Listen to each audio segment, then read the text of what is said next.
السلام علیکم. وعلیکم السلام ورحمۃ اللہ وبرکاتہ. اس اسٹیج پر موجود سبھی معزز حاضرین اور آج اس اہم کانفرنس کے لیے یہاں پر جمع ہوئے سبھی میرے بھائیوں، بزرگوں، بچوں، آج میں اپنی طرف سے اس احتجاج کو سپورٹ کرنے کے لیے یہاں مہاراشٹر سے آئی ہوں اور آپ سب کے ساتھ کھڑی ہوں، کیونکہ یہ جیسے یہاں پر کہا جا رہا ہے کہ یہ ہمارے بنیادی حقوق کا مسئلہ ہے، یہ ہمارے دین کا مسئلہ ہے، یہ ہمارے اس ملک میں اپنی شناخت کا مسئلہ ہے، اور اسی لیے ہم سب کا اتحاد اس میں بے انتہا ضروری ہے. وقف وہ زمینات ہیں جو اللہ کے نام ہمارے آب و اجداد نے وقف کر دیے ہیں، جو عبادت گاہوں کے لیے، قبرستانوں کے لیے اور ہمارے سماج کے فلاح و بہبود کے لیے دی ہوئی زمینیں ہیں. ان زمینوں سے ان کے لیے قانون بنائے گئے، ان کے لیے آئین کے آرٹیکلز کو لے کر ایکٹ بنائے گئے اور کچھ بنیادی اصول اس میں رکھے گئے، جیسے ایک بار کوئی زمین وقف ہو جائے تو پھر واقف بھی اس کو واپس نہیں لے سکتا ہے، کسی حالت میں وہ وقف ہی رہے گی. وہ زمین کی ملکیت اللہ کی ہو گئی ہے اور اس کو کوئی واپس نہیں لے سکتا ہے. یہ بنیادی اصول اس قانون کا رہا ہے.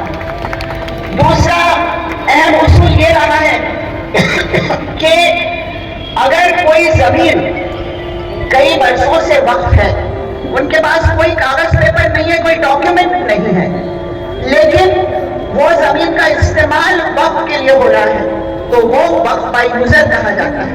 جیسے قبرستان ہے، ہم دیکھ رہے ہیں کہ قبرستانوں میں قبریں بنی ہوئی ہیں اور کئی برسوں سے ہیں، تو وقف بائی یوزر ہے. اس کے لیے آپ کے پاس کوئی ڈاکیومنٹ ہونے کی ضرورت نہیں ہے، کوئی کاغذ پرچی کی ضرورت نہیں ہے، کوئی رجسٹریشن کی ضرورت نہیں ہے. ایسا قانون اب تک رہا ہے اور یہ قانون کے تحت وقف بورڈز بنائے گئے، سینٹرل وقف کاؤنسل بنائی گئی، الگ الگ اسٹیٹس کے قاعدے بنائے گئے، اور یہ ایسا قانون بنایا گیا کہ یہ سب سے زیادہ سپرسیڈ کرنے والا قانون ہے. اس پہ دوسرے کوئی قانون اگر ہے تو وہ ان سے اوپر نہیں ہو سکتے. لیکن آج سرکار نے جو قانون لایا ہے، وہ قانون لا کر اس میں جو ترمیم لائی ہے وہ اس طرح سے لائی ہے کہ وقف بائی یوزر ہٹا دیا گیا. یعنی اگر آپ کے پاس کوئی پیپر نہیں ہے، کوئی ڈاکیومنٹ نہیں ہے، تو وہ وقف نہیں ہو سکتی ہے، ایسا اس قانون میں کہا گیا ہے. انہوں نے کہا ہے کہ لمیٹیشن ایکٹ اس کو لگایا جائے گا، یعنی جیسے دوسرے زمینات پر ہوتا ہے کہ اگر 12 سال کسی کا قبضہ ہو اور 12 سال تک وہ قبضہ نہیں ہٹا تو وہ زمین اس قبضے کرنے والے کی ہو جائے گی. اس طرح کے جو اس میں نکات لائے گئے ہیں وہ بے انتہا خطرناک ہے. ہمارے مساجد کے لیے، ہمارے قبرستانوں کے لیے، ہماری عبادت گاہوں کے لیے یہ ایک خطرہ ہے، اور اس لیے ہم سب کو متحد ہو کے اس میں وہ کام کرنا پڑے گا جو آج تک ہم نے نہیں کیا. آج تک ہماری قوم نے یہ تحفظ کا کام جس اخلاص کے ساتھ کرنا چاہیے تھا وہ نہیں ہوا. وقف بورڈز میں آج بہت سارے مسائل ہیں. سرکار کی کسی قسم کی مدد وقف بورڈز کو نہیں ملی، نہ سروے ہے، نہ زمینیں کتنی ہے، نہ کہاں کیا ہے، نہ رجسٹریشن ہے، نہ ڈاکیومنٹ ہے. ہمارے پاس بہت کم زمینات پر ہم آج قبضہ ہے ہمارا مطلب وقف بورڈز کا جو تحفظ کرنے والے انسٹیٹیوشن ہے. یہ وقف بورڈ کا کام ہے کہ یہ سب کاروبار کیسے چل رہا ہے اس کو دیکھ ریکھ کرے. لیکن کیا وقف بورڈ ان کو اچھی طرح سے یہ کام کر رہے ہیں؟ نہیں کر رہے ہیں، کیونکہ ہم دیکھ رہے ہیں کہ ان وقف بورڈز میں ہی ایسا کام ہو رہا ہے. زمینیں بک رہے ہیں، انکروچمنٹ ہو رہا ہے، اور سب سے بڑا انکروچر اگر کوئی ان زمینات پر ہے تو وہ سرکار خود ہے. لیکن پروپیگنڈا کیا کیا گیا؟ پروپیگنڈا یہ کیا گیا کہ وقف بورڈ لینڈ جہاد کر رہا ہے، وقف بورڈ لوگوں کی زمینیں ہڑپ رہا ہے، جہاں انگلی رکھ دو وہ زمین ہماری، ایسا کہہ رہا ہے. اس طرح کا پروپیگنڈا کیا گیا ہے کہ جیسے वक्फ बोर्ड सिर्फ इसीलिए है कि वो दूसरों की जमीनों पर कब्जा कर ले, उल्टा जमीनों वक्फ की जमीनों पर दूसरों का कब्जा हो रहा है।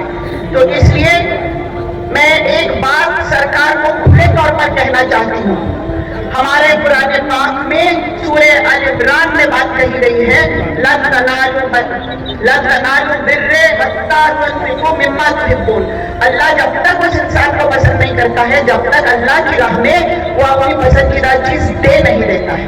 वक्फ देने का नाम है, वक्फ कुर्बानी का नाम है, वक्फ छीनने का नाम नहीं है, लेने का नाम नहीं है, कब्जा करने का नाम नहीं है। ये झूठा प्रोपेगेंडा है। और इसीलिए जो सरकार की तरफ से पार्लियामेंट में बार बार बात आ रही है कि वक्फ बोर्ड अपने हक को कहीं भी जमा रहा है, किसी की भी जमीन छीन ले रहा है, ये बात बिल्कुल गलत है। क्योंकि हमारे मजहब में, हमारे दीन में सबसे पहला वक्फ हजरत उस्मान रज़ी अल्लाह ताला ने किया था, जिन्होंने कुआं खरीद कर लोगों को मुफ्त में पानी पिलाने का काम किया था। और तब से लेकर ये जज्बा आज हमारे अंदर है, तभी जाकर हमारे आबा अजदाद ने अपनी जमीनों को वक्फ कर दिया, दे दिया मुस्लिम समाज के फलाह बहबूद के लिए। और ये कहते हैं कि जमीन आप छीन रहे, लैंड जिहाद कर रहे हैं, ये झूठ है। और इस झूठे प्रोपेगेंडा को हमको खत्म करना होगा। इनका ये हिंदू मुसलमान में तजाद पैदा करने के लिए इस तरह की बातें करते हैं। सूरह निसा में कहा गया है कि या अय्युहल्लज़ीना आमनू कूनू क़वामीन बिल क़िस्त शुहदा अल्लाह, कि हमको हमेशा सच्चाई के साथ और इंसाफ के साथ खड़े रहना जरूरी है। और वो सच्चाई और इंसाफ जहां हम अपनी शहादत देते हैं, चाहे वो शहादत हमारे माँ बाप के खिलाफ क्यों ना हो, हमें सच्चाई की शहादत देना होगा। ये हमारा दीन कहता है। और ये कहते हैं कि हम ये जमीनात छीनने के लिए बैठे हैं। इस प्रोपेगेंडा के साथ ये मुसलमानों के लिए नफरत पैदा कराने का काम इस मुल्क में कर रहे हैं। और इसकी आड़ में ये जो जमीनात है, जो लाखों एकड़ जमीन है हिंदुस्तान में वक्फ की, जो बहुत कीमती हो गई है, इन जमीनों को बड़े बड़े अंबानी अडानी जैसे कॉर्पोरेट्स को देकर उस पर से पैसा कमाने का काम यह सरकार की नीयत है। इस नीयत को कामयाब नहीं होने देने के लिए पार्लियामेंट में हम बहुत ताकत से लड़े। सुबह 4 बजे तक हम बैठे रहे, हमने वोट किया कि हमको ये कानून मंजूर नहीं है, लेकिन उनके पास तादाद थी और तादाद के बाद बदले पे ये कानून मंजूर हो गया। आज सुप्रीम कोर्ट में हमारे केसेस चल रहे हैं। सुप्रीम कोर्ट ने जब केस सुना तो ये कहा कि क्या गैर मुस्लिम लोगों को वक्फ बोर्ड पर लेने से आपके मसाइल हल हो जाएंगे, क्या इंक्रोचमेंट रुक जाएंगे, क्या हमारे ईमानदारी से काम होगा, ये सुप्रीम कोर्ट ने पूछा है। सुप्रीम कोर्ट ने इस पर भी आपत्ति जताई है कि आप इस पे किस तरह से लिमिटेशन एक्ट लगाकर इसको खत्म करने की कोशिश कर रहे हैं। उम्मीद है कि हमको कोर्ट से इंसाफ मिलेगा। नहीं भी मिलता है तो हम जद्दोजहद करते रहेंगे, जद्दोजहद करते रहेंगे जब तक कि सरकार ये कानून वापस नहीं ले लेती है। हमने एक मिसाल अपने सामने देखी है और वो मिसाल उन किसानों की है जिनके लिए 3 काले कानून लाए गए थे। इसी तरह तादाद के बलबूते पे वो कानून मंजूर किए गए थे, लेकिन किसान डटे रहे, सड़कों पे बैठे रहे, 700 किसानों की जानें चली गई, लेकिन किसान हटे नहीं। आखिर में सरकार को वो तीनों काले कानून वापस लेने पड़े। सरकार ने घुटने टेक लिए और सरकार को ये कानून वापस लेने पड़े। हमारी जद्दोजहद का भी हमें यही असर चाहिए। और इसीलिए चाहे कुछ हो जाए, सबसे पहले बोलने वाले मुहर्रिर ने यहाँ कहा कि हमको कुर्बानी देनी होगी। उन किसानों ने 700 लोगों की कुर्बानी दी, रास्ते पर बैठे रहे साल भर, उन पर बुलडोजर चलाए गए, उन पर टीयर गैस चलाए गए, उन पर दुनिया के हर तरीके के तशद्दुद किए गए, लेकिन वो हटे नहीं। क्या हम में उतना सब्र है? क्या हम में उतनी ताकत है कि हम पुरअमन तरीके से उनकी तरह बैठेंगे सरकार के खिलाफ, इस फैसले के खिलाफ? क्या हमारी कौम मुत्तहिद होगी इसके लिए? ये मेरा सवाल आप लोगों से है।